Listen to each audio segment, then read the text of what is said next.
It knocked on my third floor window. My name is Alex, I'm 24, and I live alone in an old wooden house that's over 100 years old. It's on the outskirts of a small town in Massachusetts. Quiet place. There's a forest nearby, some old power lines, and a church 3 blocks away. The house used to be a student dorm back in the 60s. Now it's marked for demolition, but I'm renting the top floor. Cheap, and I liked it. At first. My room has a corner window that looks out onto an overgrown lot. No people, no traffic, just branches, the wind, and sometimes strange rustling below my window. I didn't think much of those noises until one night. It was mid-October. I remember because the next day was the anniversary of the death of my downstairs neighbor, Mr. Riley. He had a heart attack in his apartment. We barely spoke, but I used to hear him coughing and walking at night. After he passed, the house got even quieter. That night I was up late working on my laptop. It was around 1:40 a.m. I had just shut the lid and was about to go to bed when I heard the first knock. Not loud, just 3 slow taps, like someone lightly knocking with their knuckles. Knock, knock, knock. I froze. The room was dark except for the glow from my screen. I was sitting with my back to the window. At first, I thought it might have come from outside. Maybe a bird or a raccoon. But then, about 20 seconds later, I heard it again. Knock, knock, knock. I turned around. Nothing. The curtains were drawn, but I noticed the fabric shifting slightly, as if there was a breeze. But the window was shut. No draft. I stood up and walked over slowly. The curtains were gray and semi-transparent. I lifted a corner and looked outside. Nobody. No animals. Just the lot, trees, and a thin layer of fog rolling over the grass. Everything looked too still. I went back to bed, but I couldn't sleep. I lay there staring at the ceiling, counting seconds. 15 minutes later, it happened again. Knock, knock, knock.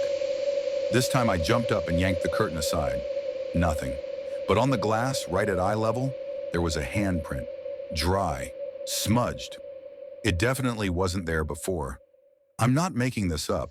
I even took a photo with my flashlight on. The print was uneven, like the fingers were twisted. One of them was longer than the rest, bent unnaturally. I touched the glass with my sleeve. Cold. Dry. No moisture. No breath marks. Just a filthy handprint. And here's the part that chills me the most. I live on the 3rd floor. My window is more than 20 feet off the ground. There's no fire escape. No one could have reached it without a ladder or something. And even if they did, I would have heard them climbing. Or would I?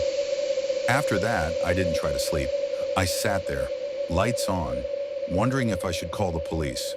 But what would I even say? Hi, someone knocked on my 3rd floor window, left a handprint, then vanished. They'd think I was crazy, or worse, drunk. I snapped a photo and sent it to my friend Josh. He replied 10 minutes later, probably a prank. Someone using a ladder? Or like, you sure you're not in the woods, dude? I didn't answer, because I knew this wasn't a prank. The room had gotten colder. I grabbed a hoodie, made some tea, and decided to stay up until morning. Around 3:12 a.m., I saw something move behind the curtain. I was sitting on my bed directly facing the window. A shadow passed by. Not human, too big. It moved fast, silently. I bolted up and opened the window, looked outside, nothing, just silence. But when I let go of the curtain and started closing it again, I noticed a small gap. And through that gap, I saw 2 dark spots, like someone's eyes, staring in. I yanked the curtain fully open. Nothing, just the reflection in the glass. But there was a 3rd reflection, not mine, not the furniture, a face pressed against the glass, blurry, skinless, 2 empty eyes, and the mouth melted, crooked. I blinked, and it was gone. I jumped back, grabbed my phone, and started filming. Nothing showed up. No shadow, no face, not even the handprint. I started thinking maybe I was losing it, until I stepped into the hallway. I wanted to check the stairwell. Maybe someone had climbed up. I grabbed a flashlight, stepped outside my room, and instantly felt something was wrong. It was too quiet. Like sound itself was missing. I crept downstairs. Second floor, empty. All units sealed off years ago. First floor, just the lobby and some old mailboxes. That's when I saw it. The front door was open. Not wide, just slightly cracked. Like someone had shut it carefully. I stepped outside. Fog, silence. The street lamps barely lit anything. Shadows were twitching across the lot. I circled the building with my flashlight. No footprints, just dead leaves and a crushed coffee cup. But when I pointed the light at the siding, I froze. Handprints, smudged, filthy, vertical smears, leading up the wooden wall. From the ground to my window, 5 streaks, one bent, one way too long.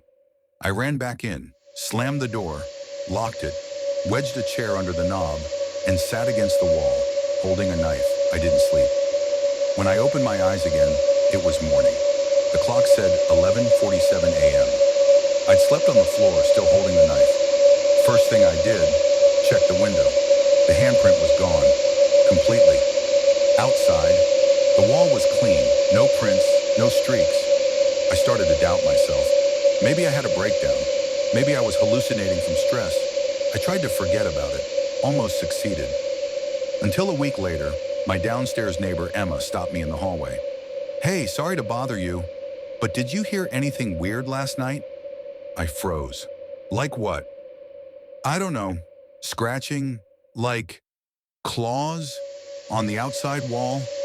I thought it was a raccoon, but she trailed off. "But someone knocked on my window 3 times, and I live on the second floor." I didn't sleep again. I shut all the windows, pulled the curtains, left the lights on in the hallway, bathroom, and kitchen. But around 2:50 a.m., I heard the sound again. Knock, knock, knock. 3 slow, heavy knocks. I didn't move, just sat on my bed, staring. 5 minutes passed. Then I heard a second sound, this time coming from the kitchen, a scraping noise. Not like something falling, like claws dragging across wood. Shh, shh. This wasn't a mouse. It wasn't the wind. It was deliberate. I crept into the hallway, didn't turn on the lights, just listened. The kitchen door was slowly opening, by itself. I froze, took 1 step forward. "Who's there?"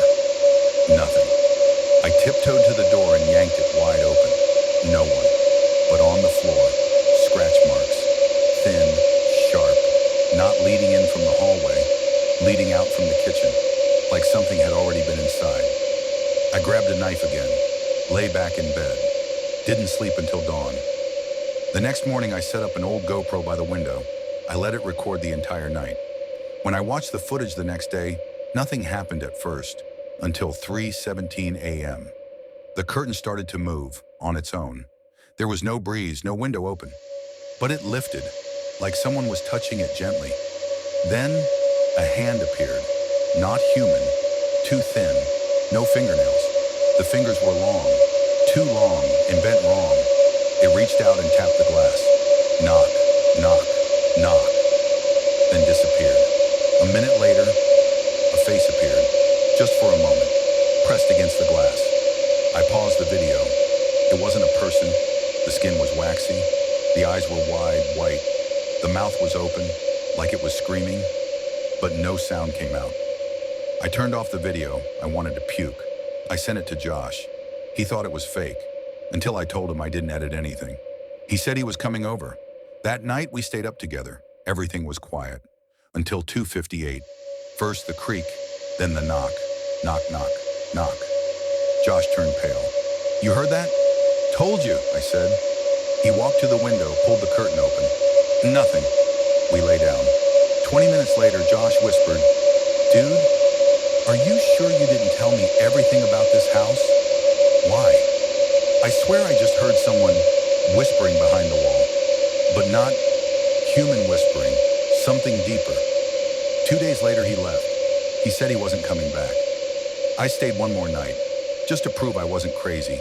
I didn't film, I didn't turn on the lights, but I woke up gasping for air. I couldn't move, and I saw it, a face right above me, pale, Empty eyes, mouth torn open.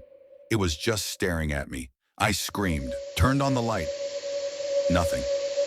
That morning, I packed my stuff and left the house. For good. Almost a year passed.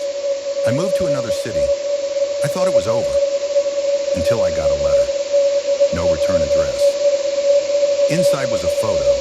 It was taken at night, from a distance. It showed me, standing in the window, on the third floor, and next to me, a face I didn't see, but it was looking right at me.